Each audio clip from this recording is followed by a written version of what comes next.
निर्मलस्फटिकाकृतिम् आधारं सर्वविद्यानां हयग्रीवमुपास्महे ब्रह्मस्वरूपा परमा ज्योतिरूपा सनातनी सर्वविद्याधिदेवीया तस्यै वाचे नमो नमः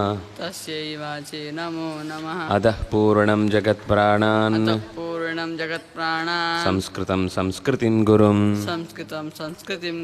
कृषिकं सैनिकं गाञ्च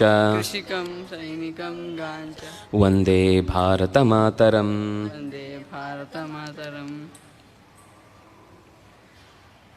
तृतीयाध्यायस्य 11तमः देवान् भावयतानेन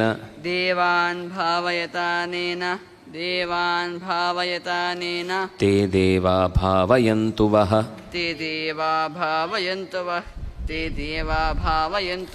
परस्परं भावयन्तः श्रेयः परमवाप्स्यथ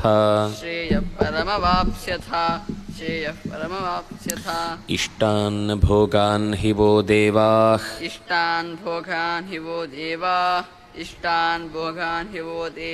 दास्यन्ते यज्ञभाविताः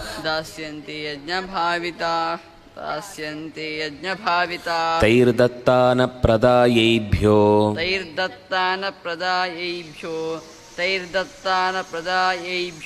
यो भुङ्क्तेस्तेन एव सः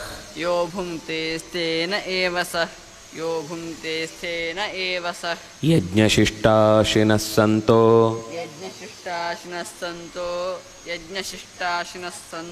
मुच्यन्ते सर्वकिल्बिषैः भुञ्जते ते त्वघं पापा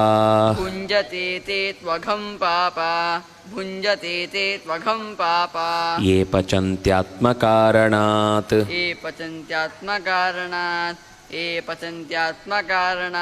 अन्नाद्भवन्ति भूतानि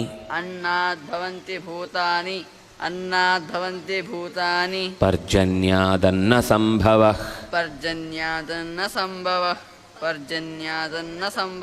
यज्ञाद्भवति पर्जन्यो यज्ञः कर्म समुद्भवः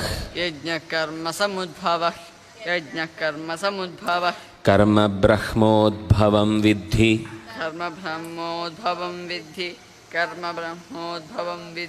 ब्रह्माक्षरसमुद्भवम् तस्मात् सर्वगतं ब्रह्म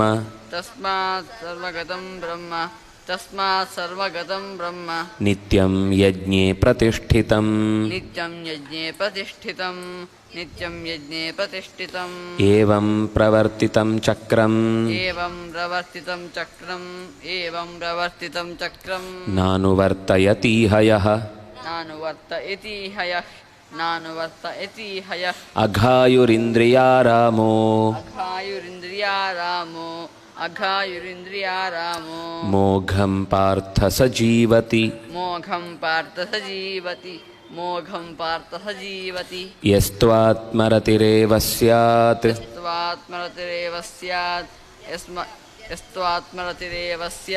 आत्मतृप्तश्च मानवः आत्मन्येव च सन्तुष्टः तस्य कार्यं न विद्यते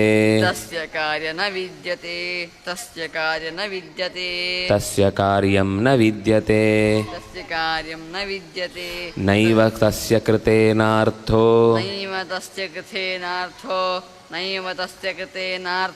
नाकृते नेह कश्चन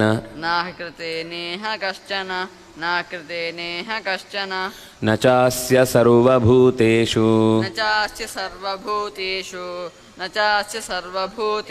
कश्चिदर्थव्यपाश्रयः ಕಶ್ಚಿದರ್ಥವ್ಯಪಾಶ್ರಯಃ ತಸ್ಮಾದಸಕ್ತಃ ಸತತಂ ತಸ್ಮಾದಸಕ್ತಃ ಸತತಂ ಕಾರ್ಯಂ ಕರ್ಮ ಸಮಾಚರ ಕಾರ್ಯಂ ಕರ್ಮ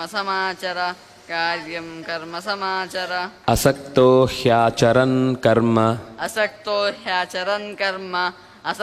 ಹ್ಯಾಚರನ್ ಕರ್ಮ ಪರಮಾಪ್ನೋತಿ ಪೂರುಷಃ ಪರಮಾಪ್ನೋತಿ ಪುರುಷಃ ಕರ್ಮಣೈವ ಹಿ ಸಂಸಿದ್ಧಿಂ ಕರ್ಮಣೈವ ಹಿ ಸಂಸಿದ್ಧಿಂ ಆಸ್ಥಿತಾ ಜನಕಾದಯಃ ಆಸ್ಥಿತಾ ಜನಕಾದಯಃ ಲೋಕಸಂಗ್ರಹಮೇವಾಪಿ ಲೋಕಸಂಗ್ರಹಮೇವಾಪಿ ಸಂಪಶ್ಯನ್ ಕರ್ತುಮರ್ಹಸಿ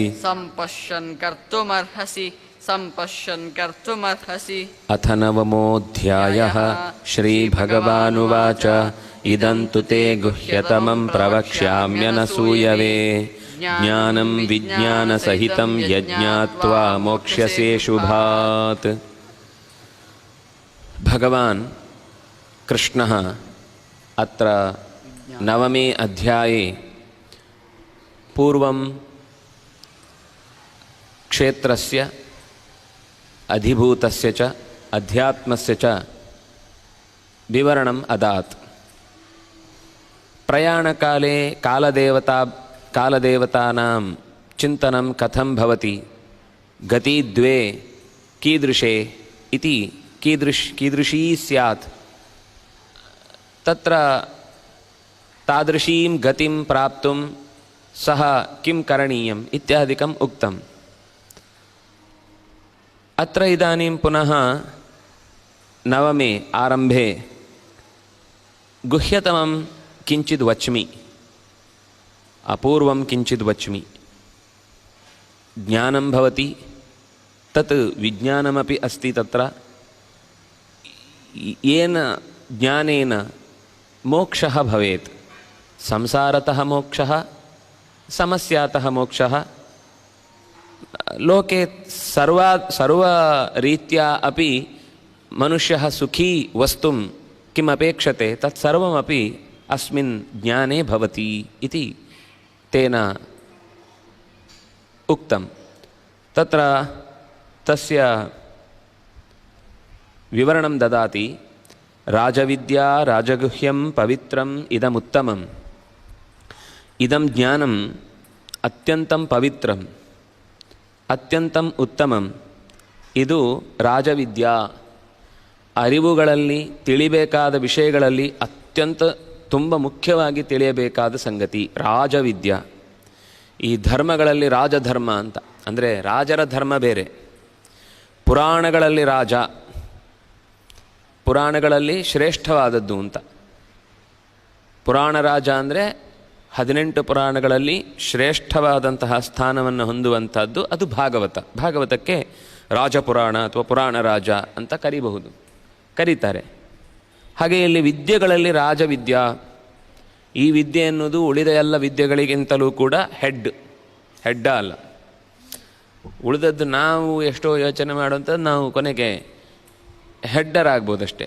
ಹೆಡ್ ಆಗಬೇಕಾದ್ರೆ ಯಾವ ವಿದ್ಯೆ ಕಲಿಬೇಕು ಅಂತ ಕೃಷ್ಣ ಇಲ್ಲಿ ಹೇಳ್ತಾ ರಾಜವಿದ್ಯಾ ಅಷ್ಟೇ ಅಲ್ಲ, ಅದು ಗುಟ್ಟುಗಳಿಗೆ ಅತ್ಯಂತ ರಹಸ್ಯವಾಗಿ ಕಾಯ್ದುಕೊಳ್ಳಬೇಕಾದ ಗುಟ್ಟುಗಳಲ್ಲಿ ಅತ್ಯಂತ ಗಟ್ಟಿಯಾದ ಗುಟ್ಟು, ಬಿಚ್ಚಲಿಕ್ಕಾಗದ ಗುಟ್ಟು. ಅದೇನಾಗಿದೆ ಅಂದರೆ ಗುಟ್ಟು ಮಾಡಿ ಮಾಡಿ ಮಾಡಿ ಕೀ ಹಾಕಿ ಇಟ್ಟು ಕೀಯನ್ನೇ ಮರೆತು ಬಿಟ್ಟಿದ್ದಾರೆ. ಈಗ ಅದು ಯಾವ ಪೆಟ್ಟಿಗೆಯಲ್ಲಿ ಏನಿದೆ ಅನ್ನೋದೇ ಗೊತ್ತಿಲ್ಲ. ಎಲ್ಲೋ ಪೆಟ್ಟಿಗೆಗೂ ಬೀಗ ಹಾಕಿಟ್ಬಿಟ್ಟಿದ್ದಾರೆ. ತುಂಬ ಅಪೂರ್ವರಿ ಅಂತ ಪೂಜೆ ಮಾಡಿ ಮಾಡಿ ಮಾಡಿ ಮಾಡಿ ಕೊನೆಗೆ ಅದು ತುಕ್ಕೆ ಹಿಡಿದು ಕೀಯೇ ಒಳಗೆ ಹೋಗ್ಲಿಕ್ಕಾಗದಷ್ಟು ಒಳಗೆ ತುಕ್ಕು ಹಿಡಿದು ಬಿಟ್ಟಿದೆ. ಎಲ್ಲವೂ ಹಾಗೇನೆ. ತುಂಬ ಅಪರೂಪದ್ದು ಅಂತ ಮನೆಯಲ್ಲಿ ಪೂಜೆಗೆ ಅಂತ ಇಟ್ಟ ತಾಳೆಗರಿಯನ್ನು ಬಿಚ್ಚಿ ನೋಡದೆ ಅದು ಹುಳ ಹಿಡಿದು ಒಳಗೆ ಏನಿದೆ ಅಂತಲೂ ಗೊತ್ತಾಗದೆ ಧ್ವಂಸ ಆಗಿಬಿಟ್ಟಿರುತ್ತೆ. ಇಲ್ಲ ಹಿಂದಿನಿಂದ ಬಂದದ್ದನ್ನು ನಾವು ಹಾಗೆ ಅದನ್ನು ತೆಗಿಲಿಕ್ಕಿಲ್ಲ ಅಂತ ಒಂದು ಬಾರಿ ತೆಗೆದು ನೋಡಿ ಏನಿದೆ ಅಂತ ನೋಡಿದರೆ ಅದರಲ್ಲಿರುವ ವಿಷಯನಾದರೂ ಇನ್ನೊಂದು ಕಡೆ ದಾಖಲೆ ಮಾಡಿ ಇಡ್ಬೋದು. ಯಾಕೆಂದರೆ ಔಟ್ಡೇಟೆಡ್ ಆಗಿಬಿಡುತ್ತೆ. ಇನ್ನು ಸ್ವಲ್ಪ ದಿವಸಗಳು ಹೋದ ಮೇಲೆ ಆ ಲಿಪಿ ಓದ್ಲಿಕ್ಕೆ ಬರಲಿಲ್ಲ ಅಂದರೆ ಈಗ ಯಾರೋ ಓದ್ಲಿಕ್ಕೆ ಗೊತ್ತಿದ್ದವರಿದ್ದಾಗ ಅದನ್ನು ಬದಲಾಯಿಸಿ ಇಟ್ಟುಬಿಟ್ರೆ, ಲಿಪ್ಯಂತರಗೊಳಿಸಿದರೆ ಆ ವಿದ್ಯೆ ಉಳಿಯುತ್ತೆ. ಸುಮ್ಮನೆ ಪುಸ್ತಕ ಉಳಿಸಿ ಅದರಲ್ಲಿ ಕೊನೆಗೆ ಅದೂ ಗೆದ್ಲು ಹಿಡಿದು ಪೂರ ತಿಂದು ಹೋಗುವ ಮುಂಚೆ ದಾಖಲೆ ಮಾಡಿಡಬೇಕಲ್ವ. ಆದರೆ ನಾವು ಹಾಗೆ ಮಾಡೋದಿಲ್ಲ. ಆದರೆ ಕೃಷ್ಣ ಇದು ನೀವು ಎಷ್ಟು ಇದನ್ನು ಬಿಚ್ಚಲಿಕ್ಕೆ ಹೋದರೂ ಅಷ್ಟು ಗುಟ್ಟಾಗಿಯೇ ಉಳಿಯತ್ತೆ. ಅವರವರಿಗೆ ಎಷ್ಟೆಷ್ಟು ಬೇಕೋ ಅಷ್ಟು ತೋರಬಹುದು. ಆದರೂ ರಾಜಗುಹ್ಯಂ, ಗುಹ್ಯಗಳಲ್ಲಿ ಅತ್ಯಂತ ಗುಟ್ಟಾದದ್ದು, ಪವಿತ್ರಂ ಅತ್ಯಂತ ಪವಿತ್ರವಾದದ್ದು ಮತ್ತು ತುಂಬ ಉತ್ತಮವಾದದ್ದು. ಪ್ರತ್ಯಕ್ಷಾವಗಮಂ, ಸ್ವಲ್ಪ ಕಣ್ಣು ಬಿಟ್ಟು ನೋಡೋನಿಗೆ ಓ ಇದೇನಾ. ಕೆಲವೊಮ್ಮೆ ತುಂಬ ದೊಡ್ಡ ರೋಗಕ್ಕೆ ಮದ್ದು ಕೊಡ್ತಾ ಇರ್ತಾರೆ. ಅವರು ಭಾರಿ ಇದರಿಂದ ಇಂಥ ದೊಡ್ಡ ರೋಗಕ್ಕೆ ಕೊಡಬೇಕಾದ ಮದ್ದಿನ್ನೆಂಥ ದೊಡ್ಡದಿರಬೇಡ ಅಂತ ಯೋಚನೆ ಮಾಡಿ ತುಂಬ ಅದರಲ್ಲಿ ಕಾಳಜಿ ಇರುತ್ತೆ, ಆಸಕ್ತಿ ಇರುತ್ತೆ, ಶ್ರದ್ಧೆ ಇರುತ್ತೆ, ಅದು ಕೆಲಸ ಮಾಡುತ್ತೆ. ಯಾವಾಗ ಅವನು ಕೊಡೋದು ಏನು ಅಂತ ಗೊತ್ತಾಗಿ ಅದು ಸುಮ್ಮನೆ ಆ ಮನೆ ಬೀದಿಯಲ್ಲೇ ಇದ್ದ ಗಿಡ ಅಂತ ಗೊತ್ತಾದ ತಕ್ಷಣ ಅದರ ಬಗ್ಗೆ ಒಂದು ತಾತ್ಸಾರ ಭಾವನೆ ಬರ್ತದೆ. ತಾತ್ಸಾರ ಭಾವನೆ ಬರಬೇಕಾದಲ್ಲ. ಇಂಥ ದೊಡ್ಡ ಗಿಡ ನಮ್ಮ ಮನೇಲಿ ಇದ್ದರೂ ಅದನ್ನು ನಾವು ಮುಟ್ಟದೆ ದುರುಪಯೋಗಪಡಿಸ್ಕೊಂಡ್ವಲ್ಲ, ತುಳ್ಕೊಂಡೇ ಹೋಗ್ತಿದ್ವಲ್ವ ಅಂತ ವ್ಯಥೆ ಆಗಬೇಕು. ಅದು ನಮ್ಗೆ ಗೊತ್ತಿಲ್ವಾ ಅಂತ. ಗೊತ್ತಿಲ್ವ ಅಂದರೆ ಇಷ್ಟು ದಿವಸ ಯಾಕೆ ಉಪಯೋಗಿಸಲಿಲ್ಲ, ಅವ್ನು ಯಾಕೆ ಅದನ್ನು ಕೊಟ್ಟು ನಿಮಗೆ ರೋಗ ಪರಿಹಾರ ಮಾಡಬೇಕಾಯಿತು ಅಂದರೆ ಅದು ಗೊತ್ತಾಗುವ ತನಕ ಆಮೇಲೆ ಕೋತಿ ವಿದ್ಯೆ ಅಂತ ಇದೇನು ಇದೆಲ್ಲ ನಿಮ್ಮ ಕೋತಿನೂ ಮಾಡುತ್ತೆ ಅಂತ ಹೇಳಲಿಕ್ಕೆ ಸುಲಭ. ಆದರೆ ಕಣ್ಣಿಗೆ ಕಂಡಾಗ ಇದು ನಾವು ಅರ್ಥ ಮಾಡಿಕೊಳ್ಳಿಕ್ಕಾಗುವಂಥದ್ದು, ನಮ್ಮ ಅನುಭವಕ್ಕೂ ಬಂದಾಗಿದ್ದನ್ನು ಸರಿ ಅಂತ ಚಿಂತನೆ ಮಾಡಲಿಕ್ಕೆ ಅವಕಾಶ ಇದೆ. ಇಲ್ಲಾಂದರೆ ಎಷ್ಟೋ ಸರ್ತಿ ಎಲ್ಲರೂ ಮಾಡ್ತಾರೆ ಅಂತ ಮಾಡೋದು, ಯಾಕೆ ಮಾಡ್ತೇವೆ ಗೊತ್ತೇ ಆಗೋದಿಲ್ಲ. ಆದರೆ ಹಾಗೆ ಹೇಳಿಲ್ಲ, ಪ್ರತ್ಯಕ್ಷ ಅವಗಮಂ, ನಮ್ಮ ಕಣ್ಣಿನೊಳಗೆ ಕೂತು ಕೆಲಸ ಮಾಡುವವನಿದ್ದಾನೆ. ಈ ವಿಷಯಗಳನ್ನೆಲ್ಲ ಸತ್ಯ ಅಂತ ಪ್ರಮಾಣ ಅಂತ ಅಂಗೀಕರಿಸುವಂತೆ ಮಾಡುವವನೊಬ್ಬ ಇದ್ದಾನೆ. ಹಾಗಾಗಿ ಕಣ್ಣಿನಲ್ಲಿ ಕೂತು ನಮಗೆ ಕಾಣಿಸುವವನೊಬ್ಬನ ಶಕ್ತಿಯಿಂದಾಗಿ ಅರ್ಥ ಮಾಡಿಕೊಳ್ಳಿಕ್ಕಾಗುತ್ತೆ. ಪ್ರತ್ಯಕ್ಷ ಅವಗಮಂ. ಧರ್ಮ್ಯಂ, ಧರ್ಮದ ನೆಲೆಯೂ ಆಗಿದೆ. ಕೆಲವೊಂದು ಸರ್ತಿ ಭಾರಿ ಗುಟ್ಟಿರುತ್ತೆ, ಆದರೆ ಅದು ಕೊನೆಗೆ ಧರ್ಮದ ದಾರಿಯನ್ನು ಬಿಡುವ ಹಾಗೆ ಮಾಡುತ್ತೆ. ಈ ಗುಟ್ಟನ್ನು ಹೇಳಿಬಿಟ್ರೆ ಎಲ್ಲರೂ ಅಧರ್ಮ ಮಾಡ್ತಾರೆ ಅಂತ. ಇದು ಹಾಗಲ್ಲ, ಇದು ಧರ್ಮ್ಯಂ, ಧರ್ಮದ ಕುರಿತಾಗಿ ಎಲ್ಲವನ್ನೂ, ಧರ್ಮ ಅನ್ನುವ ಶಬ್ದಕ್ಕೆ ಎಲ್ಲವನ್ನು ಆಧಾರಭೂತವಾಗಿ ಹಿಡಿದುಕೊಳ್ಳಲಿಕ್ಕೆ ಸಾಧ್ಯವಾಗುವಂಥದ್ದು. ಧರ್ಮೋ ಧರ್ಮವಿದುತ್ತಮಃ. ದೇವರಿಗೆ ಧರ್ಮ ಅಂತ ಹೇಳಿದ್ರೆ ಧಾರಯತೆ, ಇಡೀ ಜಗತ್ತನ್ನು ಹೊತ್ತು ನಿಂತಿದ್ದಾನೆ, ಅದರಿಂದ ಅವನಿಗೆ ಧರ್ಮ. ಧರ್ಮಕ್ಕೂ ಅದೇ ಅರ್ಥ. ಭಗವಂತ ಹೊತ್ತು ನಿಲ್ತಿದ್ದಾನೆ ಅಂದರೆ ಈ ಧರ್ಮವೂ ಕೂಡ ಹೊತ್ತು ನಿಂತಿದೆ, ಅದರಿಂದಾಗಿ ಅದಕ್ಕೆ ಧರ್ಮ ಅಂತ ಕೇಳೋದು. ಅಂತಹ ಧರ್ಮ್ಯಂ ಸುಸುಖಂ, ಆಚರಿಸಲಿಕ್ಕೆ ಕಷ್ಟ ಇಲ್ಲ, ವಿದ್ಯೆಯನ್ನು ತಿಳ್ಕೊಳ್ಳಿಕ್ಕೆ ಕಷ್ಟ ಇಲ್ಲ. ಸುಸುಖಂ, ಕರ್ತುಂ ಸುಸುಖಂ ಅವ್ಯಯಂ, ಮತ್ತು ಇದು ನಾಶ ಆಗೋದಿಲ್ಲ. ಕರ್ತುಂ ಸುಸುಖಂ, ಮಾಡಲಿಕ್ಕೆ ಅತ್ಯಂತ ಸುಲಭ. ಆಮೇಲೆ ಅವ್ಯಯಂ, ಅವ್ಯಯ ಅಂದರೆ ಅಳಿವಿರದ್ದು, ನಾಶವಿಲ್ಲ ಇದಕ್ಕೆ. ಈ ವಿದ್ಯೆಗೆ ನಾಶ ಇಲ್ಲ. ಕಲಿಯದೇ ಇದ್ದವನಿಗೆ ನಷ್ಟ ಹೊರತು ಸಂಸ್ಕೃತ ಕಲ್ತದ್ರಿಂದ ಸಂಸ್ಕೃತಕ್ಕೆ ಏನೂ ನಾವು ಉಪಕಾರ ಮಾಡಿದ್ದೇವೆ ಅಂತ ತಲೆ ಮೇಲೆ ಹಣೆಪಟ್ಟಿ ಕಟ್ಕೊಂಡು ಓಡಾಡೋದಕ್ಕೆ ಏನೂ ಅರ್ಥ ಇಲ್ಲ. ಯಾಕೆಂದರೆ ನಾವು ಬರುವ ಮುಂಚೆಯೂ ಸಂಸ್ಕೃತ ಇತ್ತು, ನಾವು ಹೋದ ಮೇಲೂ ಸಂಸ್ಕೃತ ಇರುತ್ತೆ. ಶಾಸ್ತ್ರವೂ ಹಾಗೆಯೇ. ಯಾವುದು ಮನುಷ್ಯನ ಜೀವದ ಅಗತ್ಯವನ್ನು ಹೇಳುತ್ತೋ, ಪ್ರಕೃತಿಯ ರಹಸ್ಯವನ್ನು ಹೇಳುತ್ತೋ, ಅದು ಯಾವಾಗಲೂ ಯಾರೋ ಒಬ್ಬನ ಕೈಯಿಂದ ಮತ್ತೆ ರಿವೀಲ್ ಆಗುತ್ತೆ. ಈಗ ಎಷ್ಟೋ ಜನಕ್ಕೆ ಏನೇನೋ ನಾವು ಕಂಡು ಹಿಡಿದ್ವಿ ಅಂತ ಹೇಳ್ತೀವಲ್ವ, ಅವ್ರು ಕಂಡು ಹಿಡಿಯುವ ಮುಂಚೆ ಅದು ಇರಲಿಲ್ವ? ಮೇಲಿಂದ ಆ್ಯಪಲ್ ಬಿದ್ದ ತಕ್ಷಣ ಗುರುತ್ವಾಕರ್ಷಣ ಶಕ್ತಿ, ಅದಕ್ಕಿಂತ ಮುಂಚೆ ಗುರುತ್ವಾಕರ್ಷಣ ಶಕ್ತಿ ಇರಲಿಲ್ವಾ? ಇತ್ತು. ಅದಕ್ಕೊಂದು ಕ್ರಮ, ಅದು ಹೇಗೆ ಅರ್ಥ ಮಾಡಿಕೊಳ್ಳೋದು, ಅದಕ್ಕೊಂದು ಹೆಸರು ಅಥವಾ ಅದರದ್ದು ಹೆಸರು ಕೊಟ್ಟಿದ್ರು ಹಿಂದಿನವ್ರು, ನಾವು ಮರ್ತಿದ್ವು ಅಷ್ಟೇ. ಅದಕ್ಕೆ ಅಪಾನ ಶಕ್ತಿ ಅಂತಾರೆ, ಆಕರ್ಷಣ ಶಕ್ತಿ ಅಂತಾರೆ. ನಾವು ಅದನ್ನು ಆಮೇಲೆ ಅರ್ಥ ಆಗದ ಹಾಗೆ ಗ್ರಾವಿಟೇಷನ್ ಪವರ್ ಅಂತ ಹೇಳಿದ ಮೇಲೆ ನಮ್ಗೆ ಮರ್ತೋಯ್ತದು, ನಮ್ಮವ್ರು ಹೇಳಿದ್ದಾರೆ ಅಂತ. ಅಪಾನಂ ಪ್ರತ್ಯಗಸ್ಯತಿ, ಮೇಲಕ್ಕೆ ಹೋದದ್ದನ್ನೆಲ್ಲ ಕೆಳಮಾಗಕ್ಕೆ ಎಳೆಯತ್ತೆ. ಅದರಿಂದಾಗಿ ಅದಕ್ಕೆ ಅಪಾನ ಶಕ್ತಿ ಅಂತ ಹೆಸರು ಅಂತಲೇ ಉಪನಿಷತ್ ಹೇಳುವಂಥದ್ದು. ಹಾಗಾಗಿ ಉಪನಿಷತ್ತಿನಲ್ಲಿ ಹೇಳಿದ ಸಂಗತಿ ನಮಗೆ ಆ ಭಾಷೆ ಮರ್ತೋಯ್ತು. ಆಮೇಲೆ ಅವನದ್ದು ಸಾಧನೆ, ಅವರನ್ನು ಹೇಳಿದವರು ಏನು ಇಲ್ಲಿಂದ ಕದ್ಕೊಂಡು ಹೋಗಿದ್ದಾರೆ ಅಂತಲ್ಲ, ಅವರದ್ದೇ ಹೊಳೆವು ಅದು. ಆದರೆ ನಾವು ಇದ್ದದ್ದನ್ನು ಮರೆತು ಅವರು ಹೇಳಿದ್ದು ಅಂತ ಮರೆತು ಕೂತಿದ್ದೀವಲ್ವ, ಆ ದಡ್ಡತನಕ್ಕೆ ಮಾತ್ರ ಉತ್ತರ ಇಲ್ಲ. ಹಾಗಾಗಿ ವಿದ್ಯೆ ಯಾವತ್ತೂ ನಾಶ ಆಗಲ್ಲ. ವಿದ್ಯೆ ಯಾವುದೋ ಒಂದು ರೀತಿಯಲ್ಲಿ ಒಬ್ಬರಿಂದ ಒಬ್ಬರಿಗೆ ಮುಂದೆ ಹೇಗೋ ಒಂದು ರಿವೀಲ್ ಆಗ್ತಾ ಇರುತ್ತೆ. ಆದರೆ ನಾವು ಅದನ್ನು ಇರುವಾಗ ಅದನ್ನು ಸರಿಯಾಗಿ ಬಳಸಿಕೊಂಡು ಅದನ್ನು ಕೊಟ್ಟ ಋಷಿಗಳ ದೊಡ್ಡತನಕ್ಕೆ ಕೃತಜ್ಞತೆಯನ್ನು ಅರ್ಪಿಸ್ತಾ ಇದ್ದರೆ ನಮಗೆ ಆ ಋಷಿಗಳ ಪರಂಪರೆಯಿಂದ ಅನುಗ್ರಹವೂ ಆಗುತ್ತೆ. ಜೊತೆಗೆ ನಾವು ಹೆಚ್ಚಿನದ್ದನ್ನು ಇನ್ನೂ ಸುಲಭವಾಗಿ, ಅಂದರೆ ಮೊದಲೇ ಸಂಖ್ಯೆ ಗೊತ್ತಿದ್ದರೆ ಗುಣಿಸುವುದು ಕಳೆಯುವುದು ಅಲ್ಲಿಂದ ಶುರು ಮಾಡ್ಬೋದು. ಇನ್ನು ಸಂಖ್ಯೆನೇ ಗೊತ್ತಿಲ್ಲ ಅಂದ್ರೆ ಮತ್ತೆ ಶುರು ಮಾಡು, ಒಂದೊಂದ್ಲಿ ಒಂದ, ಒಂದೆರಡ್ಲೆರಡ, 1 3 3 ಶುರು ಮಾಡ್ತಾ ಕೂತ್ಕೋತಾನೆ. ಆದರೆ ಅದು ಕೊನೆಗೂ ಮಗ್ಗಿ ಕಲಿಯುವುದು ಸಾಧನೆ ಅಂತ ಅಂದ್ಕೊಂಡು ಅಷ್ಟನ್ನೇ ಅಭ್ಯಾಸ ಮಾಡ್ತಾ ಇದ್ದರೆ ನಿಜವಾಗಿ ಏನು ಆ ಗಣಿತದಿಂದ ನಾವು ಸೂರ್ಯನ ಭೂಮಿಯ ನಡುವಿನ ಅಂತರ, ಸೂರ್ಯ ಮತ್ತು ಗ್ರಹಗಳ ನಡುವಿನ ಅಂತರ, ಚಂದ್ರನ ನಡುವಿನ ಅಂತರ, ಅದು ತಿಥಿ ಆಗುತ್ತೆ, ಹೇಗೆ ಮಾಸ ಆಗುತ್ತೆ, ಹೇಗೆ ಕಾಲದ ದಿಕ್ಕು ಬದಲಾಗುತ್ತೆ, ಅತ್ಯಂತ ಸೂಕ್ಷ್ಮವಾದ ಕಾಲ ಹೇಗಿದೆ, ಅತ್ಯಂತ ಸೂಕ್ಷ್ಮವಾದ ವಸ್ತುಗಳು ಎಷ್ಟು ಅಂತರಗಳಲ್ಲಿ ಏನೇನು ಕೆಲಸ ಮಾಡುತ್ತೆ, ಇದೆಲ್ಲ ಅರ್ಥ ಆಗ್ತಾ ಹೋದರೆ ಫಿಸಿಕ್ಸ್ ಅರ್ಥ ಆಗುತ್ತೆ. ಫಿಸಿಕ್ಸಿನೊಳಗಿನಿಂದ ಆ ವಿಜ್ಞಾನದ ಮುಖದಿಂದ ಅಂತರಾತ್ಮದ ಜ್ಞಾನಕ್ಕೆ ಹೆಚ್ಚು ಹೆಚ್ಚು ಪೂರಕವಾದ ಅಂಶಗಳು ಗೊತ್ತಾಗುತ್ತೆ. ಹೀಗೆ ಒಂದಕ್ಕೊಂದು ಸಂಬಂಧ ಇದೆ. ಗಣಿತ ಅನ್ನೋದು ನಮ್ಮ ನಿತ್ಯದ ಎಲ್ಲ ವಿಷಯಗಳಲ್ಲೂ ಹಾಸು ಹೊಕ್ಕಾಗಿದೆ. ಆದರೆ ನಾವು ಅದನ್ನು ಗಣಿತ ಅಂತ ಲೆಕ್ಕ ಕೊಟ್ಟಿಲ್ಲ ಅಷ್ಟೇ. ಈಗ ಇಲ್ಲಿಂದ ಆಚೆಗೆ ಹೋಗುವಾಗ ಜೋರು ಮಳೆ ಬರ್ತಾ ಇರುತ್ತೆ. ನಾವು ಮಳೆ ಬಂದಾಗ ನಿಧಾನಕ್ಕೆ ಹೆಜ್ಜೆ ಹಾಕೊಂಡು ಹೋಗಲ್ಲ. ಗೊತ್ತಾಗುತ್ತೆ ಇಷ್ಟು ಹೊತ್ತಿಗೆ ಒಳಗೆ ನಾನು 4 ಹೆಜ್ಜೆ ಒಳಗೆ ಅದರೊಳಗೆ ಹೋದರೆ ಇಷ್ಟೇ ನೆನೆಯುತ್ತೆ, ತೊಂದರೆ ಇಲ್ಲ, ಆಮೇಲೆ ಮತ್ತೆ ಸ್ವಲ್ಪ ಹೊತ್ತಿಗೆ ಒಣಗುತ್ತೆ ಅಂತ. ಆಗ ನಾವು ಲೆಕ್ಕ ಹಾಕಿ ವೇಗವಾಗಿ ಆ ಕಡೆ ಹೋಗಿಬಿಡ್ತೇವೆ. ಎದುರುಗಡೆ ಒಂದು ವಾಹನ ಬರ್ತಾ ಇರುತ್ತೆ. ಬರುವಾಗ ಆ ವಾಹನ ಎಷ್ಟು ದೂರದಲ್ಲಿದೆ ಅಂತ ನೋಡ್ಕೊಳ್ತಾನೆ. ತಾನು ಹೋಗಬೇಕಾದ ದೂರ ಏನು ಗಮನಿಸ್ತಾನೆ. ಗಮನಿಸಿ ಅದು ಬರೋದ್ರೊಳಗೆ ನಾನು ಹಾದು ಹೋಗ್ಬೋದು ಅಂತ ಕ್ಯಾಲ್ಕುಲೇಷನ್ ಆಗಿರುತ್ತೆ. ನಮಗದು 3x7 ಈ x² y² ಯಾವುದು ತಲೆಯಲ್ಲಿರಲ್ಲ. ನಮ್ಗೆ ಲೆಕ್ಕ ಏನಿರುತ್ತೆ ಅಂದ್ರೆ ಅದು ಇಲ್ಲಿ ತನಕ ಬರುವುದಾದರೆ ನಾನು ಇಷ್ಟು ದೂರವನ್ನು ಕ್ರಮಿಸಬಹುದಾ ಇಲ್ವಾ. ನನಗೇನಾದರೂ ಕಾಲಿಗೆ ಪೆಟ್ಟಾಗಿದೆ ಅಂದರೆ ಅದು ಹೋಗಲಿ, ಆಮೇಲೆ ಹೋಗ್ತೇನೆ, ಆಮೇಲೆ ಇನ್ನೊಂದು ಕಾಲಿಗೂ ಹಾಗೆ ಹಾಕೊಳ್ಳೋದು ಬೇಡ ಅಂತೇಳಿ ನಿಧಾನಕ್ಕೆ ಅದು ಹೋದ್ಮೇಲೆ ಹೋಗ್ತಾನೆ. ಇಲ್ಲ ಹೋಗ್ಲಿಕ್ಕಾಗತ್ತೆ ಅನ್ಸುತ್ತೆ, ತಕ್ಷಣ ಆ ಕಡೆ ದಾಟ್ತಾನೆ. ಅದು ಬೇಡ. ಈಗ ಆ ಆಟ ಆಡ್ತಾ ಇರ್ತೀವಿ, ಕ್ಯಾಚ್ ಹಿಡಿಯೋದಾಗಲಿ, ಶಟ್ಲಾಗಲಿ, ಬ್ಯಾಡ್ಮಿಂಟನ್ ಆಗಲಿ, ಏನೇ ಆಗಲಿ, ಅವನು ಅಲ್ಲಿಂದ ಹೊಡೆದು ಅದು ಇಲ್ಲಿಗೆ ಬಂದು ಬೀಳುವಾಗ ನಮ್ಮ ಕೈ ಇಷ್ಟೇ ದೂರಕ್ಕೆ ಹೇಗೆ ಹೋಗುತ್ತೆ? ಎತ್ತಬೇಕು ಅಂತೇಳಿ ಹೀಗೆ ಎತ್ತದಿಲ್ಲ. ಯಾಕೆ? ಅದು ಇಲ್ಲಿ ಬರ್ತಾ ಇದ್ರೆ ಇಲ್ಲೇ ಎತ್ತುತ್ತೇವೆ ನಾವು. ಅಂದರೆ ಅದು ಅಲ್ಲಿ ಬಿದ್ದ ಮೇಲೆ ಎಷ್ಟು ಫಾಸ್ಟ್ ಬರುತ್ತೆ ಅಂತ ಗೊತ್ತಾಗಿ ಪಿಚ್ಚು ಬಿದ್ದ ಮೇಲೆ ಇದೇ ದೂರಕ್ಕೆ ಬರುತ್ತೆ ನಮ್ಮ ಮನಸ್ಸು ಕ್ಯಾಲ್ಕುಲೇಟ್ ಮಾಡಿದ್ರಿಂದ ಅಲ್ಲಿ ಹೊಡೆಯುತ್ತೆ. ಕ್ಯಾಚ್ ಹಿಡಿಯಬೇಕಾದ್ರೆ ಇಷ್ಟು ದೂರ ಕ್ಯಾಚೇ ಮಾಡೋದು, ಕ್ಯಾಚ್ ಹಿಡಿಯೋದೇನು. ಹೋಗ್ತಾ ಹೋಗ್ತಾ ಹೋಗ್ತಾ ಅವನು ಆ ಎತ್ತರ ನೋಡ್ತಾನೆ. ತಾನು ಎಷ್ಟು ವೇಗವಾಗಿ ಹೋದರೆ ಅದು ನನ್ನ ಕೈಗೆ ಸೆರೆ ಆಗುತ್ತೆ ಅಂತ ಗಮನಿಸಿ ಅದು ಸಿಗುವುದಿಲ್ಲ ಅಂತ ಗೊತ್ತಾದರೆ ಹಾರ್ತಾನೆ. ಹಾರಿ ಆ ಕೈಗೆ ಕರೆಕ್ಟಾಗಿ ಅದನ್ನು ಹಿಡ್ಕೊಳ್ತಾನೆ. ಇದು ಲೆಕ್ಕಾಚಾರ ಯಾರು ಮಾಡಿದ್ದು? ಒಳಗಿನಿಂದ ಲೆಕ್ಕಾಚಾರ ಇದ್ದದ್ರಿಂದ ತಾನೇ ಅವನು ಹಾರ್ಲಿಕ್ಕಾಯಿತು. ತೀರಾ ಅಲ್ಲಿದ್ರೆ ಇಲ್ಲಿಂದ ಸುಮ್ಮನೆ ಹಾರ್ತಾನ? ಇದು ಸಿಗುವುದಿಲ್ಲ. 6 ಹೋಯ್ತು ಅಂತಂದರೆ ನೋಡ್ತಾನೆ ಇರ್ತಾರಷ್ಟೇ. ಇಲ್ಲ ಏನಾದರೂ ಕ್ಯಾಚ್ ಹಿಡಿಲೇಬೇಕು ಅಂತ ಹೋಗಿ ಸೀಟ್ ಮೇಲೆ ಬಾಲ್ಕನಿ ಒಳಗೆ ಬೀಳ್ತಾನ? ಬೀಳುವುದಿಲ್ಲ. ಎಲ್ಲಿ ಹಿಡಿಯುವುದು ಸಾಧ್ಯ ಇದೆಯೋ, ಎಲ್ಲಿ ಎಷ್ಟು ದೂರದಲ್ಲಿ ಅದು ಕ್ರಮಿಸುತ್ತೋ ಅದನ್ನು ಗಮನಿಸಿಕೊಂಡು ಚೆಂಡು ಹೋಗ್ತಾ ಇದೆ ಅಂದರೆ ಅದಕ್ಕಿಂತ ಎಷ್ಟು ವೇಗವಾಗಿ ಹೋದರೆ ನಾನು ಅದ್ರ ಗಡಿ ದಾಟುವುದಕ್ಕಿಂತ ಮುಂಚೆ ಹಿಡಿಬಹುದು ಅನ್ನೋದು ಗೊತ್ತಾಗುತ್ತೆ. ಅಂದರೆ ಬೇರೆ ಬೇರೆ ಥರ ಒಂದೊಂದರಲ್ಲಿ ಒಂದೊಂದು ರೀತಿಯಾದ ಲೆಕ್ಕಾಚಾರ ಇದೆ. ಗಣಿತ ಇಲ್ಲದೆ ಮನುಷ್ಯ ಬದುಕಲಿಕ್ಕೆ ಸಾಧ್ಯ ಇಲ್ಲ. ಆದರೆ ಗಣಿತ ಅಂತ ಒಂದು ಸಬ್ಜೆಕ್ಟ್ ಅಂತ ನೀವು ಶಾಲೆಯಲ್ಲಿ ಪಾಠ ಮಾಡುವಾಗ ಮಾಡಿದ ತಕ್ಷಣ ಬೋರ್ ಆಗ್ಲಿಕ್ಕೆ ಶುರುವಾಗುತ್ತೆ.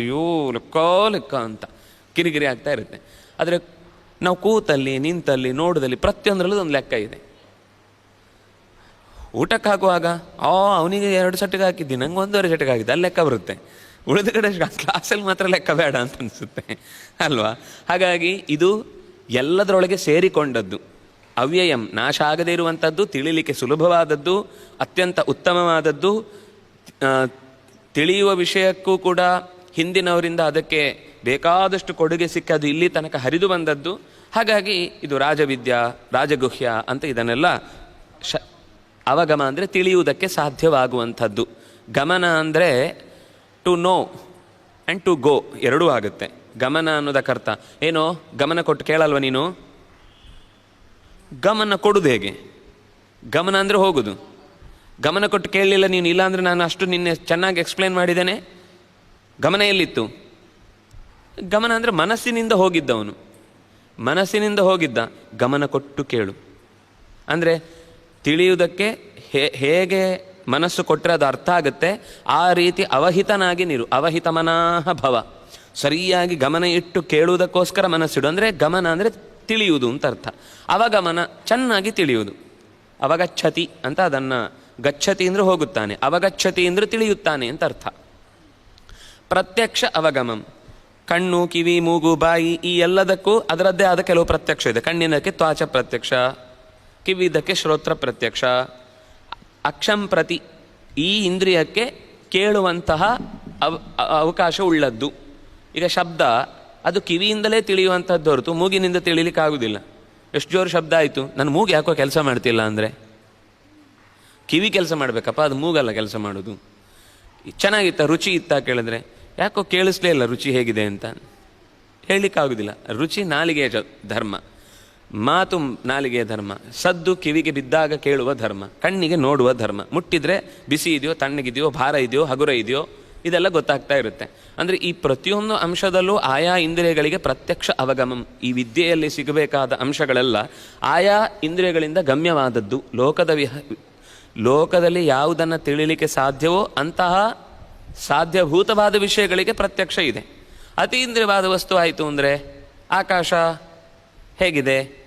ಆಕಾಶ ಅನುಭವಕ್ಕೆ ಬರುತ್ತೆ ಹೊರತು ಅದು ಕಣ್ಣಿನಿಂದ ನೋಡಿ ಹೇಳಲಿಕ್ಕಾಗುವಂಥದ್ದಲ್ಲ. ಅಲ್ಲ, ನಾವು ನೀಲಿ ನೀಲಿ ನೋಡ್ತೇವೆ, ಆಕಾಶ ಮೇಲೆ ನೀಲಿ ಇದೆ, ಅದು ಆಕಾಶ ನೋಡೋದಲ್ಲ. ಆಕಾಶದ ಡೆಪ್ತ್ ಅನ್ನೋದು ಲೆಕ್ಕಕ್ಕೆ ಸಿಗದೇ ಇದ್ದಾಗ ಅದು ನೀಲಿಯಾಗಿ ಕಾಣುತ್ತೆ. ಹಾಗೆ ಆದರೆ ಇಲ್ಲೂ ನೀಲಿ ಕಾಣಬೇಕತ್ತಲ್ಲ, ಯಾಕಂದರೆ ಇಲ್ಲೂ ಆಕಾಶ ಇದೆ, ನಾವು ಕೈ ಆಲಿಸ್ತೇವೆ. ಹಾಗಾದರೆ ಆಕಾಶಕ್ಕೆ ಬಣ್ಣ ಇರೋದಲ್ಲ, ಯಾವುದು ಅತ್ಯಂತ ಆಳಕ್ಕಿರುತ್ತೋ, ಯಾವುದು ಅತ್ಯಂತ ಡೆಪ್ತಿನಲ್ಲಿ ತುಂಬಿಕೊಂಡಿರುತ್ತೋ ಅದು ನೀಲಿಯಾಗಿ ಕಾಣುತ್ತೆ. ಅದು ಸಮುದ್ರವೂ ಹಾಗೆ, ಆಕಾಶವೂ ಹಾಗೆ. ಅದು ಅತ್ಯಂತ ಆಳ ಆದ್ರಿಂದಾಗ ಅದು ರಿಫ್ಲೆಕ್ಟ್ ಇಲ್ಲಿ ಆಕಾಶದ ಬಣ್ಣ ಪ್ರತಿಬಿಂಬಿತವಾಗಿ ನಮಗೆ ಕಾಣಿಸುತ್ತೆ. ಅದರಿಂದಾಗಿ ಯಾವುದು ತಿಳ್ಕೊಳ್ಳಿಕ್ಕೆ ಸಾಧ್ಯವೋ ಅಂತಹ ಇಂದ್ರಿಯಗಳಿಗೂ ಗೋಚರ ಆಗುವಂಥ ಸಂಗತಿಯಲ್ಲೇ ಜ್ಞಾನ ವಿಜ್ಞಾನಗಳು ತುಂಬಿಕೊಂಡಿರ್ತಾವೆ ಅಂತ ಇಷ್ಟು ಕೃಷ್ಣ ಹೇಳಿದ.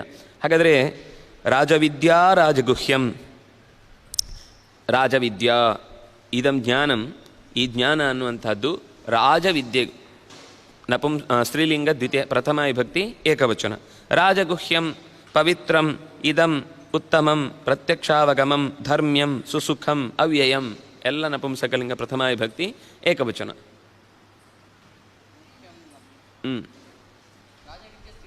ಹಾಂ, ಸ್ತ್ರೀಲಿಂಗ. ಅದು ವಿದ್ಯಾ ಶಬ್ದ ಆದ್ರಿಂದಾಗಿ ಸ್ತ್ರೀಲಿಂಗ, ಅದಕ್ಕೆ ವಿಶೇಷಣವಾಗಿ ಬಂತು. ಕರ್ತುಂ ತುಮುನ್ ಪ್ರತ್ಯಯಾಂತಂ ಅವ್ಯಯಂ. ಸುಖೇನ ಶೋಭನಂ ಸುಖಂ ಸುಸುಖಂ, ತುಂಬ ಚೆನ್ನಾಗಿರುವ ಸುಖ, ಭ್ರಮೆ ಬರುವ ಸುಖ ಅಲ್ಲ. ಅಲ್ಲದ್ದು ಹೌದು ಅಂತ ಭ್ರಮೆ ಬರೆಸಿ ಮೈ ಮರೆಯುವ ಸುಖ ಅಲ್ಲ. ಇದರಿಂದ ಸ್ವಲ್ಪ ಎಚ್ಚರ ಇದ್ದಾಗಲೇ ತಿಳಿದು ಖುಷಿ ಆಗುತ್ತೆ. ಕೆಲವು ಎಚ್ಚರ ತಪ್ಪಿ ಸುಖ ಪಡೋರು ಇರ್ತಾರೆ, ಅದು ಸುಖ ಪಡೋದಲ್ಲ, ಅವರಿಗಾಗ ಆಗ ಅನ್ನಿಸಿರ್ತದೆ. ಸಮಸ್ಯೆ ಆಮೇಲೆ ಪೋಸ್ಟ್ಪೋನ್ ಆಗಿರುತ್ತೆ.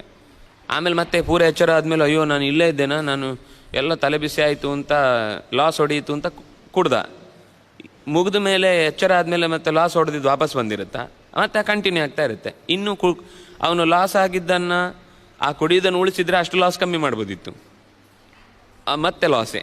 ಅದರಿಂದಾಗಿ ಭ್ರಮೆಯ ಸುಖ ಅಲ್ಲ, ಸುಸುಖಂ. ಇದು ಮನಸ್ಸಿಗೆ ನಮ್ಮ ಎಚ್ಚರಿಕೆ ಇದ್ದುಕೊಂಡೇ ಕೊಡುವ ಸುಖವಾಗಿರುತ್ತೆ. ಇದನ್ನು ತಿಳಿಯದವನ ಕಥೆ ಏನು? ಸರಿ, ಇಷ್ಟನ್ನು ಹೇಳಿದರು, ಆದರೂ ನಾನು ಒಪ್ಪಲ್ಲಪ್ಪ, ಪ್ರತ್ಯಕ್ಷ ಆಗಲಿ ಏನಾದರೂ ಹೇಳಿ, ನನಗೇನು ಮೊದಲಿಂದ ನಾನು ಅಂದ್ಕೊಂಡದ್ದು ಹೀಗೆ, ಅದರಿಂದ ಇರುವುದೇ ಹೀಗೆ ಜಗತ್ತು, ನಾನು ಅನ್ಕೋತೇನೆ. ಆಯ್ತಪ್ಪ ಅನ್ಕೋ, ನಿನ್ನನ್ನು ಯಾರು ಕಿವಿ ಹಿಡಿದು ಮೂಗಿಡಿದು ಬಂದು ಒಪ್ಕೊ ಅಂತ ಹೇಳಿಲ್ಲ. ನಿಂಗೆ ತಿಳ್ಕೊಳ್ಬೇಕು ಅಂತ ಇಂಟ್ರೆಸ್ಟ್ ಇದೆಯೋ, ನಿಮಗೆ ತಿಳಿಬೇಕು ಸತ್ಯ ಅನ್ನುವ ಕಾಳಜಿ ಇದೆಯೋ, ಹೇಳ್ತೇನೆ. ಅದನ್ನು ನಿನ್ನ ಅನುಭವಕ್ಕೆ ಬಂದರೆ ಒಪ್ಪು, ನಿನ್ನ ಅನುಭವಕ್ಕೆ ಬರಲಿಲ್ಲ ಅಂತ ನೀನು ಹಠ ಹಿಡಿದು ಹಾಗೆ ಅಂತೇಳಿ ನಿನ್ನ ಅನುಭವಕ್ಕೆ ಬರಲಿಲ್ಲ ಅಂದ ತಕ್ಷಣ ಅನುಭವಕ್ಕೆ ಬಂದವರ ಮಾತಿಗೆ ಡಿನೈ ಮಾಡ್ಲಿಕ್ಕೆ ಹೋಗಬೇಡ. ನನಗೆ ಗುರುತ್ವಾಕರ್ಷಣ ಶಕ್ತಿ ಕಾಣಿಸ್ತಲ್ಲ ಅದರಿಂದ ಇಲ್ಲ ಅಂದರೆ ನೀನು ಮೂರ್ಖ. ಲೋಕದಲ್ಲಿ ಎಲ್ಲರೂ ಅನುಭವಿಸ್ತಾ ಇದ್ದಾರೆ. ಹಾಗಾದರೆ ಈ ತಿಳುವಳಿಕೆ ಅನ್ನೋದರ ಬಗ್ಗೆ ನಿರಾಕರಣೆ ಮಾಡುವನ ಕಥೆ ಏನು ಅನ್ನೋದನ್ನು ಕೃಷ್ಣ ಮುಂದೆ ಹೇಳ್ತಾ, ಅಶ್ರದ್ಧಾನ ಪುರುಷಾ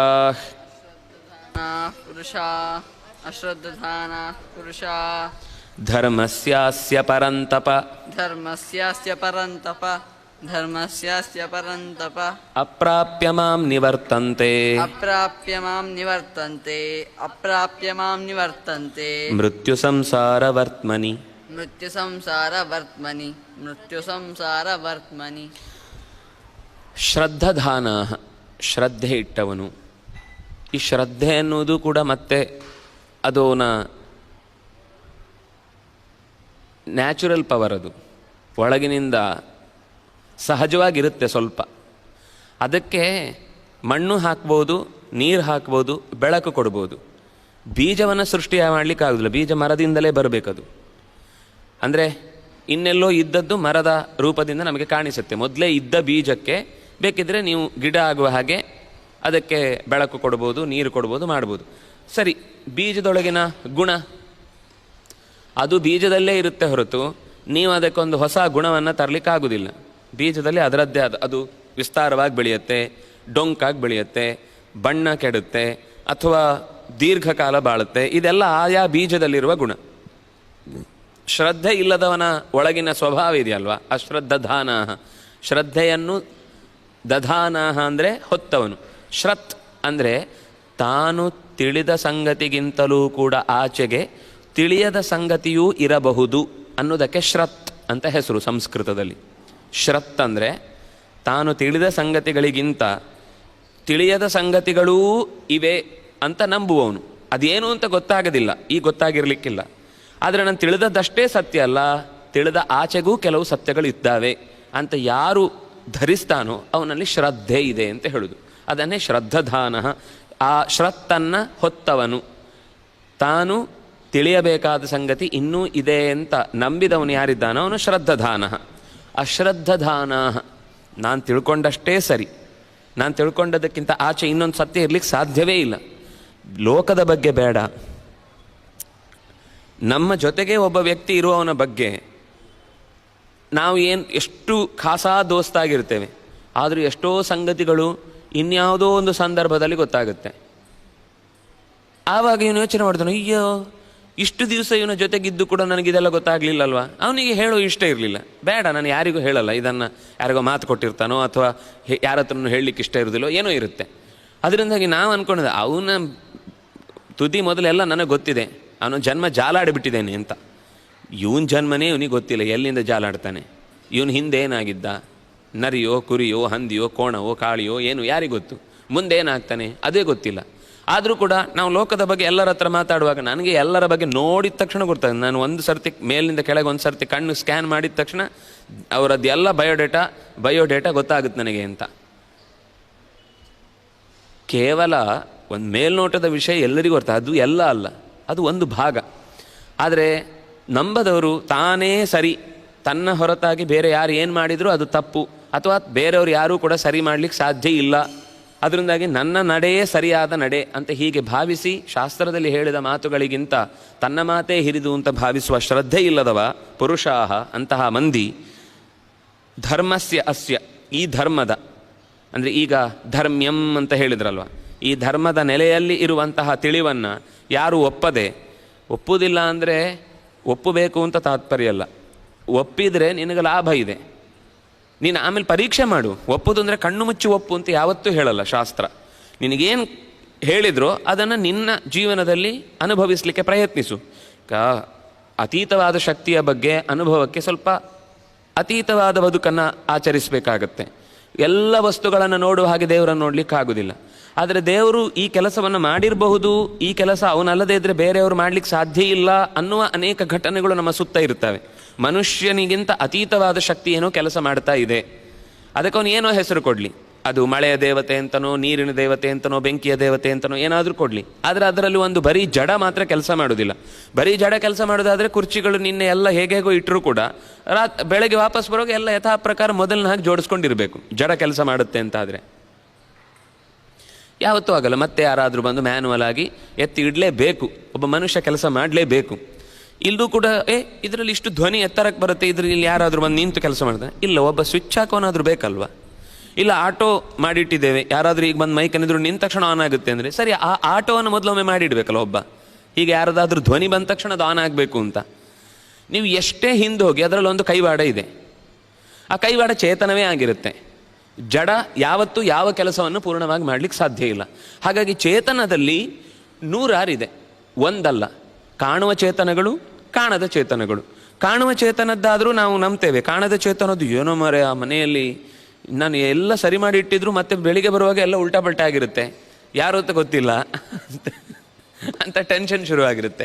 ಅಂದರೆ ಪ್ರತಿಯೊಂದು ಎಲ್ಲರಿಗೂ ಅದು ಅನುಭವಕ್ಕೆ ಬರುತ್ತೆ ಅಂತಿಲ್ಲ. ಅವರವರು ಧರ್ಮದ ಪ್ರಜ್ಞೆಯಲ್ಲಿ ಸರಿಯಾಗಿ ಜಾಗೃತವಾಗಿದ್ದರೆ ಅವರನ್ನೇನು ಮಾಡಲ್ಲ. ಯಾರು ಸ್ವಲ್ಪ ಹೆದರಿಕೊಂಡು ಧರ್ಮದ ದಾರಿಯನ್ನು ಬಿಟ್ಟು ಬದುಕ್ತಾ ಇರ್ತಾನೋ ಅವನನ್ನು ಮಾತ್ರ ಇಂತಹ ಉಳಿದ ಕ್ಷುದ್ರ ಶಕ್ತಿಗಳು ಅವನನ್ನು ಪ್ರಶ್ನಿಸ್ತವೆ, ಅವನನ್ನು ಆಟ ಆಡಿಸ್ತವೆ, ಎಲ್ಲ ಮಾಡ್ತವೆ. ಹಾಗಾಗಿ ಇಲ್ಲ ಅಂತ ಹೇಳಲಿಕ್ಕೆ ಬರೋದಿಲ್ಲ. ಯಾಕೆಂದರೆ ಪಾಸಿಟಿವ್ ಎನರ್ಜಿ ಇದೆ ಅಂತಂದಮೇಲೆ ನೆಗೆಟಿವ್ ಎನರ್ಜಿ ಇರಲೇಬೇಕು. ಯಾಕಂದರೆ ಅದು ವಿರುದ್ಧ ದಿಕ್ಕು. ಎರಡಕ್ಕೂ ಪರಸ್ಪರ ಘರ್ಷಣೆ ಆಗುವುದನ್ನೇ ದೇವದಾನವರ ಸಂಘರ್ಷ ಅಂತ ಹೇಳುವುದಷ್ಟೇ.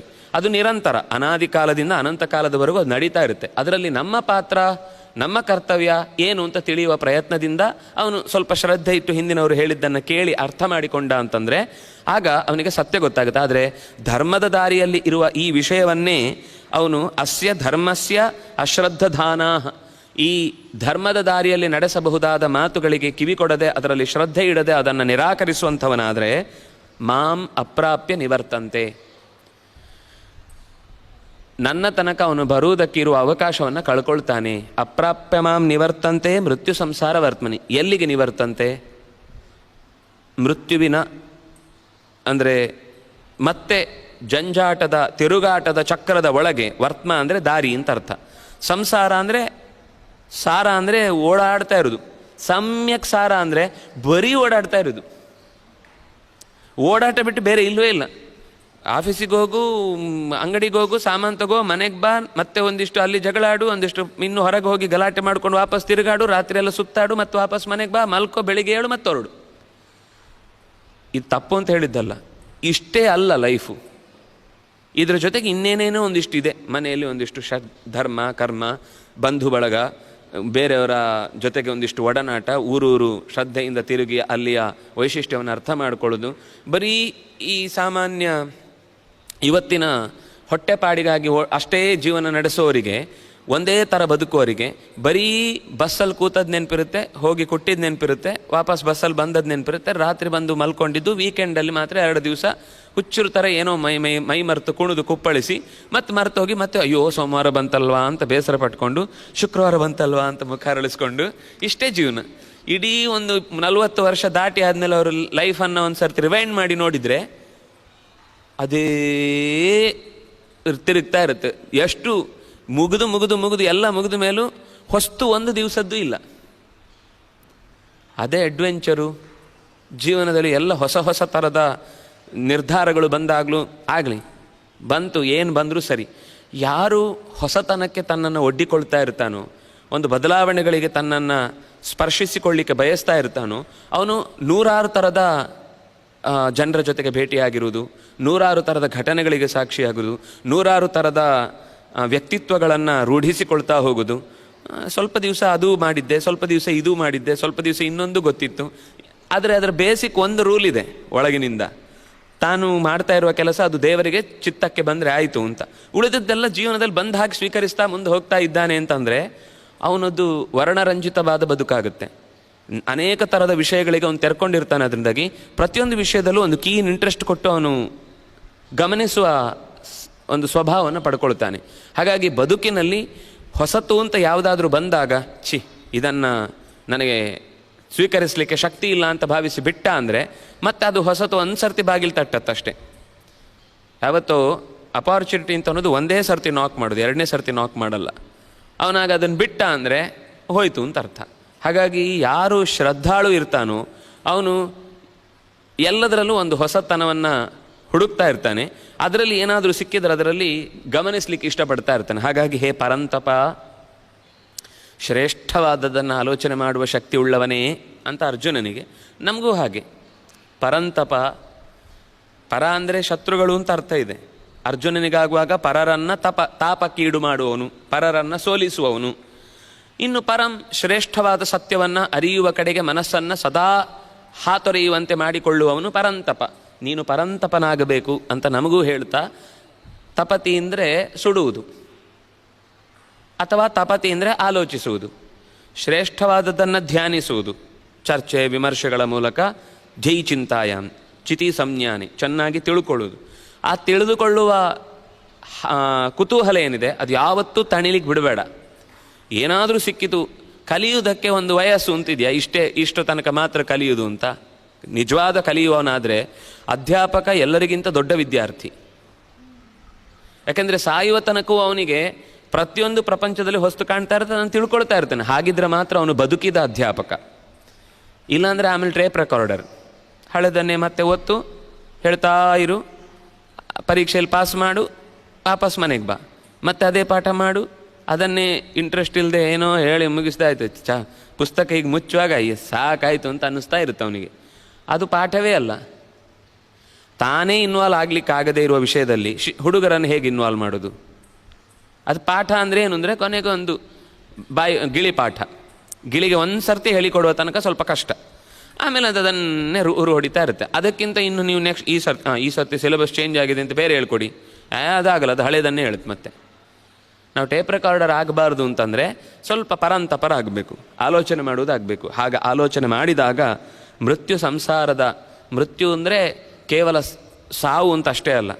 ಮೃತ್ಯು ಅಂದರೆ ಪ್ರತಿಕ್ಷಣ ಮನುಷ್ಯ ಭಯದಿಂದ ಒದ್ದಾಡ್ತಾ ಇರ್ತಾನೆ, ಹೆದರಿ ಸಾಯ್ತಾನೆ ಅಂತ ಹೇಳ್ತೀವಲ್ವ.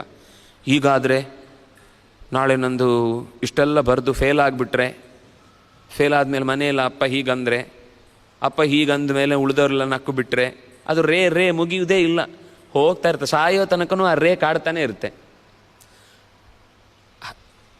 ವಿಮರ್ಶೆ ಮಾಡೋದು ತಪ್ಪು ಅಂತ ಹೇಳಿಲ್ಲ, ಹೀಗಾದರೆ ತಪ್ಪಾಗುತ್ತೆ. ಈಗ ಯಾವುದೋ ಒಂದು ಅಪರಾಧ ಮಾಡಲಿಕ್ಕೆ ಹೋದಾಗ ಸಿಕ್ಕಾಕೊಂಡ್ರೆ ಅದು ಗೊತ್ತಿರಬೇಕು, ಮಾಡಲಿಕ್ಕೆ ಹೋಗಬಾರ್ದು ಅಂತ ಮನಸ್ಸು ಎಚ್ಚರಿಸುತ್ತೆ, ಅಲ್ಲಿ ಬಿಟ್ಬಿಡ್ಬೇಕು. ಅದು ಬಿಟ್ಟು ಇಲ್ಲದನ್ನು ಊಹಿಸುವುದುಂಟಲ್ವ, ಸುಮ್ಮನೆ ಆದರೆ ಹೋದರೆ ಹತ್ತಿ ಬೆಳೆದ್ರೆ ಅಜ್ಜಿಗೊಂದು ಸೀರೆ ಅಂತ. ಹಾಗಿಲ್ಲ, ನೀನು ಬೆಳಿ, ಹತ್ತಿ ಬರುತ್ತೆ, ಕೊಂಡು ಹೋಗಿ ಹಾಕು ವ್ಯವಸ್ಥೆಯಲ್ಲಿ, ನೂಲು ಬರುತ್ತೆ, ಹತ್ತಿ ಸೀರೆ ಮಾಡಿ ಕೊಡು. ಇಷ್ಟು ಆಗತ್ತೆ ಅಂದಮೇಲೆ ಪೂರ್ತಿ ಮಾಡಬೇಕು. ಹತ್ತಿ ಬೆಳೆದು ಬಿಡೋದು, ಆಮೇಲೆ ಮಲ್ಕೊಂಡ್ಬಿಡೋದು, ಕೀಳಲಿಕ್ಕೆ ಇಲ್ಲ, ಅದು ಗಾಳಿಗೆ ಹಾರೋಗಿರುತ್ತೆ. ಆಮೇಲೆ ಬರೋಕೆ ಅಯ್ಯೋ ನಾನು ಎಲ್ಲ ಮಾಡಬೇಕು ಅಂತ ಅಂದ್ಕೊಂಡಿದ್ದೆ, ಆಗಲೇ ಇಲ್ಲ. ಪ್ರಯತ್ನ ಮಾಡಿದ ಮೇಲೆ ಪೂರ್ಣ ಸಾಧನೆಯನ್ನು ಅದರಲ್ಲಿ ಎಷ್ಟು ತೊಡಗಿಸಬೇಕೋ ಅಷ್ಟು ತೊಡಗಿಸ್ತಾ ಇರಬೇಕು. ಹಾಗಾಗಿ ಮೃತ್ಯು ಅಂದರೆ ಕೇವಲ ದೇಹದಿಂದ ಬಿಡುವುದು ಮಾತ್ರ ಅಲ್ಲ, ಪ್ರತಿದಿನದ ಮನಸ್ಸಿನ ಜೊತೆಗಿನ ದುಷ್ಟ ಸಂಗತಿಗಳ ಜೊತೆಗಿನ ಹೋರಾಟ ಏನಿದೆ, ಅಲ್ಲಿ ಪ್ರತಿ ಸರ್ತಿ ಅವನಿಗೆ ಅವಮಾನ ಆಗುತ್ತೆ, ಅದು ಒಂದು ಸಾವು. ಕಳ್ಕೊಳ್ತಾನೆ, ಅದು ಒಂದು ಸಾವು. ಯಾರೋ ತಪ್ಪಿಸ್ತಾರೆ ಸಿಗಬೇಕಾದ್ದನ್ನು, ಅದು ಒಂದು ಸಾವು. ಬೇರೆ ಬೇರೆ ಥರದ ಸಾವಿದೆ. ಗಾಯ ಆಗುತ್ತೆ, ಬಿದ್ದು ಹೋಗ್ತೇವೆ, ಇನ್ನೇನೋ ತೊಂದರೆ ಆಗುತ್ತೆ, ನಾವು ಅಂದ್ಕೊಂಡದ್ದು ಮಾಡ್ಲಿಕ್ಕೆ ಆಗ್ತಾ ಇರೋದಿಲ್ಲ, ನಮ್ಮ ಮನಸ್ಸೇ ನಮ್ಮನ್ನು ಆಟ ಆಡಿಸುತ್ತೆ. ಎಲ್ಲವೂ ಒಂದೊಂದು ರೀತಿಯ ಸಣ್ಣ ಪುಟ್ಟ ಸಾವುಗಳು. ಆ ಎಲ್ಲ ಸಾವುಗಳಿಂದ ಕೂಡಿದ್ದೇ ಸಂಸಾರ. ಹಸಿವು, ಅದು ಒಂದು ಸಾವು. ಸತ್ತೇ ಅಂತಾನೆ ಹೊಟ್ಟೆ ಬಡ್ಕೊಂಡು, ಇನ್ನು ಬದುಕಲಿಕ್ಕಾಗಲ್ಲ ಅಂತ. ಬಾಯಾರಿಕೆ, ಎಷ್ಟು ಥರದ್ದು ಮನುಷ್ಯನಿಗೆ ತಿರುಗಾಟ ಇದೆ. ಆ ಎಲ್ಲ ತಿರುಗಾಟಗಳಲ್ಲಿ ಬೀಳುವುದೇ ಅವನಿಗೊಂದು ನಿರಂತರ ಅಭ್ಯಾಸ ಆಗಿ ಹೋಗಿ ಮಿಷಿನ್ ಥರ ಹೋಗ್ತಾನೆ ಬರ್ತಾನೆ ಈ ಸಂಸಾರದಲ್ಲಿ ಸುತ್ತಾ ಇರ್ತಾನೆ. ಯಾರು ಶ್ರದ್ಧೆ ಇಟ್ಟಿದ್ದರ ಬಗ್ಗೆ ಕುತೂಹಲ ವ್ಯಕ್ತಪಡಿಸ್ತಾನೋ, ದುಃಖ ಅನ್ನೋದು, ನೋವು ಬೇರೆ ದುಃಖ ಬೇರೆ. ಈಗ ಪೆಟ್ಟು ಬಿದ್ದಾಗ ನೋವಾಯಿತು ಅನ್ನೋದು ಆ ಕ್ಷಣಕ್ಕಾಗುತ್ತಲ್ವ, ಫಸ್ಟ್ ಸೆಕೆಂಡು. ಅದು ಬಿದ್ದಾಗ ನಮಗೆ ಮನಸ್ಸಿನ ಎಚ್ಚರ ಅಲ್ಲಿ ಇರಲಿಲ್ಲ ಅಂದರೆ ನೋವಾಯಿತು, ಅದು ಅನಿವಾರ್ಯ. ಆಮೇಲೆ ಪ್ರತಿ ಸರ್ತಿಯೂ ಎಲ್ಲರ ಹತ್ರ ಹೇಳ್ಕೊಂಡು ನಾನು ಇವತ್ತು ಬಿದ್ದೆ ಮಾರ್ರೆ ನೋವಾಯಿತು ಅಂತ ಹೇಳ್ಕೊಂಡು ಅವ್ರ ಹತ್ರ ಸಿಂಪತಿ ಗಿಟ್ಟಿಸುವುದಕ್ಕೆ ಪ್ರಯತ್ನ ಮಾಡಿ ಸಿಂಪತಿ ಅವರು ಕೊಡದೇ ಇದ್ದಾಗ ನೋವಾಗುತ್ತಲ್ವ, ಅದು ನಾನು ತಂದ್ಕೊಂಡದ್ದು. ಆಗುವ ನೋವು ಬೇರೆ, ತಂದ್ಕೊಳ್ಳುವ ನೋವು ಬೇರೆ. ನೀನು ತಂದ್ಕೊಳ್ಳುವ ನೋವನ್ನು ಬಿಡ್ಬೋದು, ಅದು ನೀನು ಶ್ರದ್ಧೆ ಇಟ್ಟು ಆ ವಿಷಯದ ಬಗ್ಗೆ ಚರ್ಚೆ ಮಾಡಿದಾಗ ನೀನು ಗೊತ್ತಾಗುತ್ತೆ. ಇದು ಅನಿವಾರ್ಯ, ಇದು ನಿವಾರ್ಯ, ಇದು ಬಿಡಿಸ್ಬೋದಾದದ್ದು, ಬಿಟ್ಟು ದೂರಕ್ಕೆ ತಂದುಕೊಳ್ಳಬಹುದಾದದ್ದು ಅಂತ ಹೀಗೆ ಗೊತ್ತಾಗುವ ರೀತಿಯಲ್ಲಿ ಬದುಕುವುದಕ್ಕೆ ಈ ಅನೇಕ ಗುಟ್ಟುಗಳನ್ನು ಕೃಷ್ಣ ಇಲ್ಲಿ ಮುಂದೆ ಹೇಳ್ತೇನೆ ಅನ್ನೋದನ್ನು ಹೇಳಿದ್ದನ್ನು ಮುಂದಿನ ಪದ್ಯದಲ್ಲಿ ಹೇಳ್ತಾನೆ. ಪದ್ಯ ಒಮ್ಮೆ ಓದಿಬಿಡೋಣ ಅಷ್ಟೆ. ಮಯಾ ತತಮಿದಂ ಸರ್ವಂ ಜಗದವ್ಯಕ್ತಮೂರ್ತಿನಾ ಮತ್ಸ್ಥಾನಿ ಸರ್ವಭೂತಾನಿ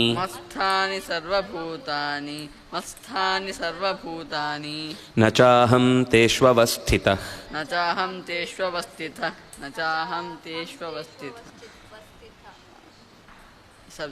ಶಬ್ದಾರ್ಥ. ಅಶ್ರದ್ಧಧಾನಾಃ ಪುಲ್ಲಿಂಗ ಪ್ರಥಮ ಬಹು. ದಧಾನ ಈಗ ಅದು ಶಾನಚ್ ಪ್ರತ್ಯಯವಾದ ಶಬ್ದ. ದಧಾನಃ ಕ್ರಿಯಮಾಣಃ, ಏಧಮಾನಃ, ವರ್ತಮಾನಃ, ದಧಾನಃ ಕುರುಬಾಣಃ. ಧಾರಣೆ ಧಾತು ಧಾನ್ಯ. ನ ಶ್ರದ್ಧಧಾನಾಃ ಅಶ್ರದ್ಧಧಾನಾಃ. ಪುರುಷಾಃ ಪುರುಷಃ ಪುರುಷೌ ಪುರುಷಾಃ. ಧರ್ಮಸ್ಯ ಅಸ್ಯ ಷಷ್ಠಿ ವಿಭಕ್ತಿ ಏಕವಚನ ಸವರ್ಣ ದೀರ್ಘ ಸಂಧಿ. ಪರಂತಪ ಸಂಬೋಧನಾ ಪ್ರಥಮ. ಅಪ್ರಾಪ್ಯ ಲ್ಯಪ್ರತ್ಯಯಾಂತಂ ಅವ್ಯಯಂ.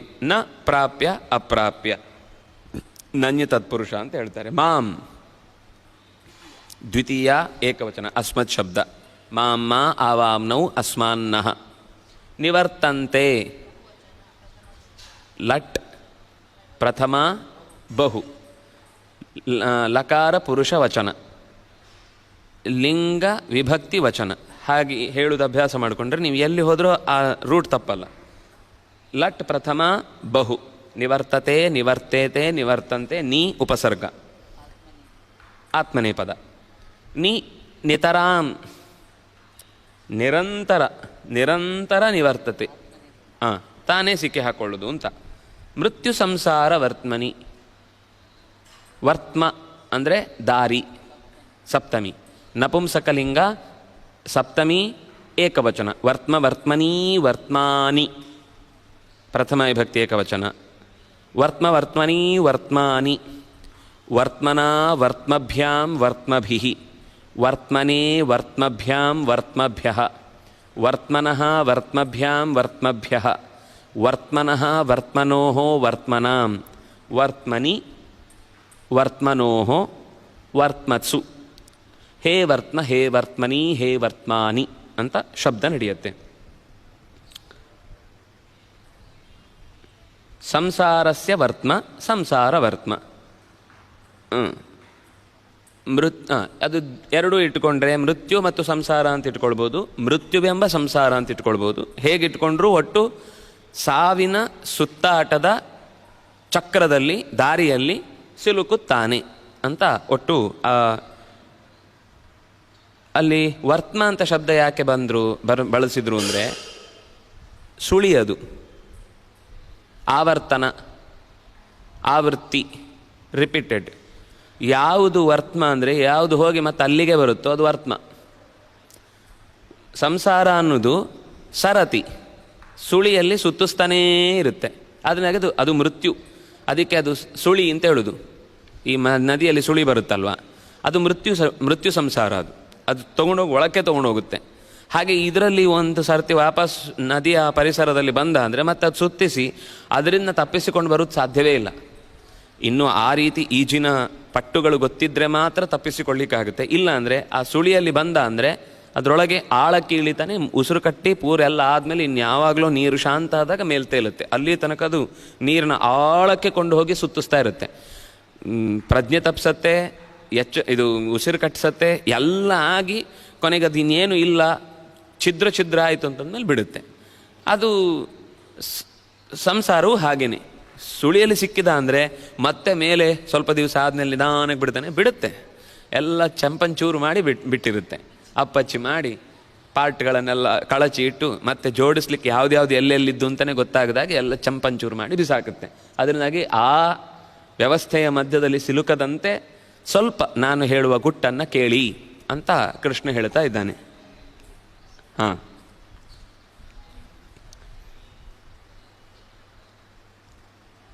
ಸರಿ, ಡೌಟ್ ಇದೆಯಾ? ಮುಕ್ತಾಯ ಮಾಡೋಣವಾ? ಸ್ವಸ್ತಿ ಪ್ರಜಾಭ್ಯಃ ಪರಿಪಾಲಯಂತಾಂ ನ್ಯಾಯೇನ ಮಾರ್ಗೇಣ ಮಹಿಂ ಮಹಿಷಾಃ. ಗೋಬ್ರಾಹ್ಮಣೇಭ್ಯಃ ಶುಭಮಸ್ತು ನಿತ್ಯಂ. ಲೋಕಾಃ ಸಮಸ್ತಾಃ ಸುಖಿನೋ ಭವಂತು. ಕಾಲೇ ವರ್ಷತು ಪರ್ಜನ್ಯಃ ಪೃಥಿವೀ ಸಸ್ಯಶಾಲಿನಿ. ದೇಶೋಯಂ ಕ್ಷೋಭರಹಿತಃ ಸಜ್ಜನಾಃ ಸಂತು ನಿರ್ಭಯಾಃ. ಅಪುತ್ರಾಃ ಪುತ್ರಿಣಃ ಸಂತು ಪುತ್ರಿಣಃ ಸಂತು ಪೌತ್ರಿಣಃ. ಅಧನಾಃ ಸಧನಾಃ ಸಂತು ಜೀವಂತು ಶರದಾಂ ಶತಂ. ಸರ್ವೇ ಭವಂತು ಸುಖಿನಃ ಸರ್ವೇ ಸಂತು ನಿರಾಮಯಾಃ. ಸರ್ವೇ ಭದ್ರಾಣಿ ಪಶ್ಯಂತು ಮಾ ಕಶ್ಚಿತ್ ದುಃಖಭಾಗ್ ಭವೇತ್. ಕಾಯೇನ ವಾಚಾ ಮನಸೇಂದ್ರಿಯೈರ್ವಾ ಬುದ್ಧ್ಯಾತ್ಮನಾ ವಾ ಅನುಸೃತಃ ಸ್ವಭಾವಃ ಕರೋಮಿ ಯದ್ಯತ್ ಸಕಲಂ ಪರಸ್ಮೈ ನಾರಾಯಣಾಯೇತಿ ಸಮರ್ಪಯಾಮಿ.